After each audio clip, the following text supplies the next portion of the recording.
Okay, verse 7. Likewise, oh, hang on a minute. Likewise, what does that link back to? Likewise, husbands. So in the same way. In the same way as what?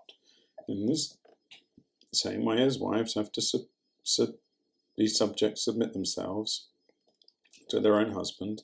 In the same way as servants have to submit themselves to their masters. In the same way as citizens have to submit themselves to the authorities, the emperor, and so on.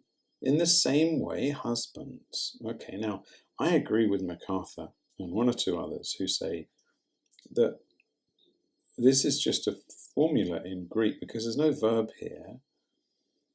It's a formula in Greek which presumes the word submit yourselves,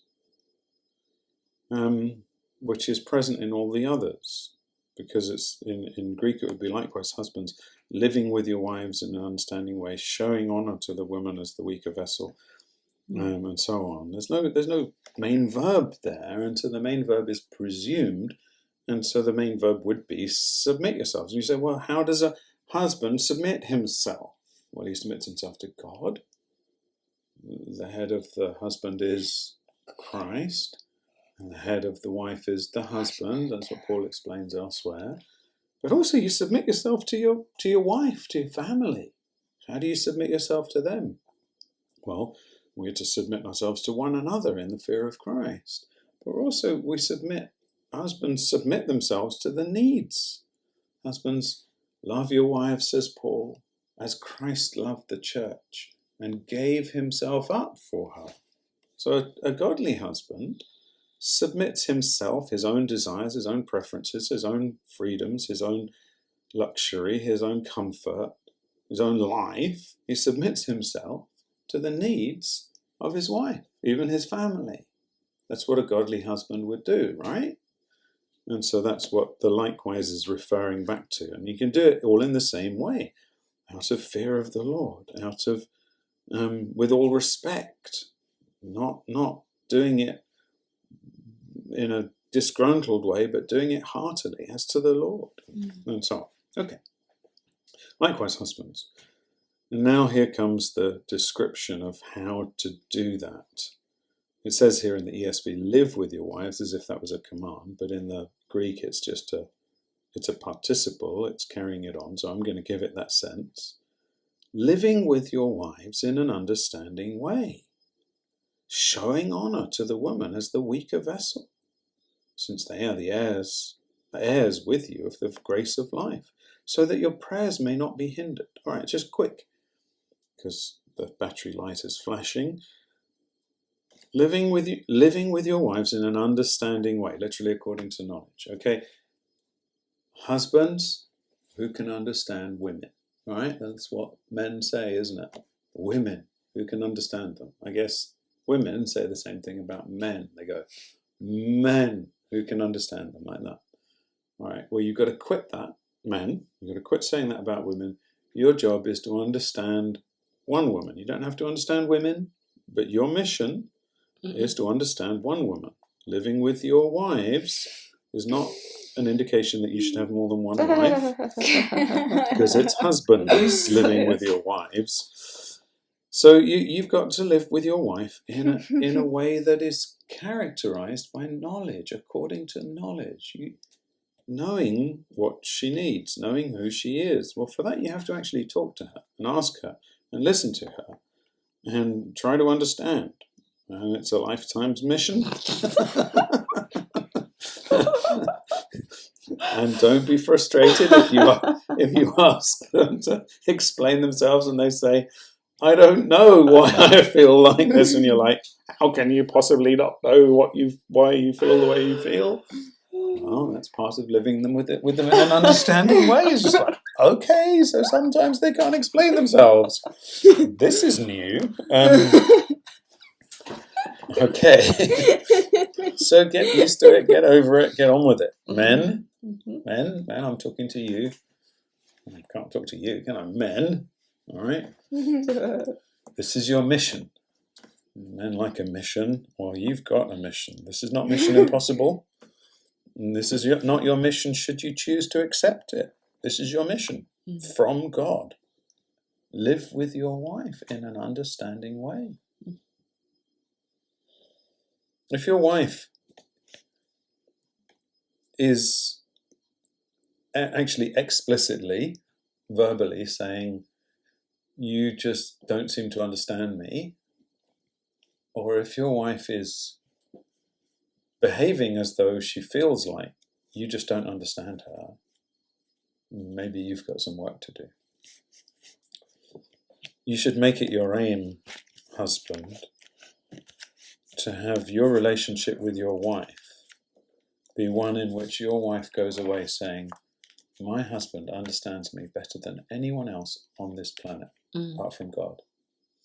That should be your mission. Okay, next one. Showing honor to the woman. Hold, stop. How many men really choke because they're not getting the honor they feel they deserve? This is a big thing for men. Men want respect. Yes, Paul says, wives, see that you respect her husband. Yeah, I mean, Paul says that. That's true. Men, husbands, should receive the respect that is due as the head of the wife. That's true. But now he's saying showing honor to your job, husband, is to show honor to your wife, to the woman, as the weaker vessel. Now that word showing is apportioning. It's your job to make sure that your wife receives the correct portion of honor to whom honor is due. Okay, that's what the Bible teaches. So in the home, if your daughter is not showing enough honor to her mother, it's your job, husband,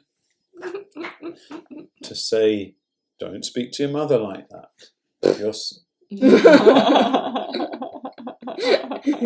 Careful, girl. It's your job, husbands. It's not the wife's job to make sure that she gets the honor that she's due. It's your job. And as the weaker vessel, you've got to show her that honor. You've got to model it. You've got to make sure that everyone in the home sees that you honor your wife and that they must also honor them. Honor your father and mother. That includes mother. So husbands, make sure that your children are showing honor to the woman. But also you do. Proverbs 31, her husband also, and he praises her. Do you praise your wife, men? You should. Okay. Since as the weaker vessel, so you're weak, they are weaker. That's comparative, isn't it? Comparatively, they're weaker than you. So be careful. Paul says elsewhere, do not be harsh with them. That's Colossians 3, isn't it? Do not be harsh with them. If you're harsh with your wife, remember, husbands, you can break them. They're like a weaker vessel. You think you can handle it, but they may not be able to handle it. So your response to them being weaker should not be harshness. Why? Since, here's the next verb, since they are, not verb, explanation coming, since they are heirs with you of the grace of life. MacArthur interprets that as the gift of marriage, the grace of life. So they're sharing this with you. This is a blessing. It's their inheritance too. And so don't spoil it for them. They're an heir with you of the grace of life. Also, so that your prayers may not be hindered. Now note this, husbands. Listen up. You're harsh with your wife. You're careless with your wife. You're not living with your wife in an understanding way. You're not showing honor to the woman as the weaker vessel. Guess what? God is watching. Can you go to the prayer meeting and offer your prayers? Can you just march into the presence of God and ask for things? His blessing on your work life, His blessing on your business, His blessing on your career, His blessing on your family. No, your prayers can be what? What's the word? Hindered. That means they're going up to God, and God says, hang on a minute, look at how he's treating his wife. No, I'm not listening. Whoa! Think about that. God cares about the way you speak to your wife, about the way you listen to your wife, about the way you treat your wife, about the way you make sure your family treat your wife. God cares, husband, so buckle up and start learning how to live with your wife in an understanding way. And live with your... Oh, and live with your wife. Yeah, don't disappear don't- off. toodle off down the road, going out with the boys all of the time. No, be there. Be present with your wife. Thank you for that reminder. That's a painful bit of counselling we have to give from time to time. Men, Christ, your Saviour, wants you to live with my wife. You don't know my wife. She's hard to live with. Listen, Jesus went to the cross to save you. You don't think you can go home and live with that woman